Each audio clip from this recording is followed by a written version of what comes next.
কি চাই? কিনতে চাই কি? আপনাকে। এ?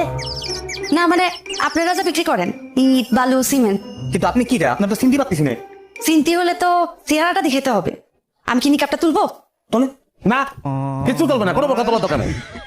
আপনি আপনার নাম ঠিকানা বলেন। বসে বলি হাস। নিকাপটা তুলি, আলাপ করতে সুবিধা হবে না। বউটা তুলতে চাচ্ছে না ভাই, না বলিছে ফোনটা খোলা যাবে না, যা বলার ভিতর থেকে বলেন। কিন্তু আমার চেহারা না দেখে আপনারা আমার পরে চিনবেন কি করে? বল যে নাম ঠিকানা বললি চিনতে পারবো। নাম আমার আলাপি, 11 বছর দুবাইতে ছিলাম। বাড়ি করব, ইট বালু সিমেন্ট দরকার। বাড়ি কোথায় বললেন না তো। পরে বাড়ি থাকলে না কব, বললাম না বাড়ি বানাবো। মাসের জিজ্ঞেস কর যে বাড়িটা বানাবে কোথায়। বাড়ি বানাবেন কোথায়? আমাকে গ্রামে, সে গ্রামটা কোথায়? ওই যে যেখানে বাড়ি করবো। পুরে যন্ত্রণা রে, আমার দোকানের তো জিলাপি আছে রে, এত পেঁয়াজ তো ভালো লাগতেছে না। এই যে আপনি তো পেঁচেছেন কেন?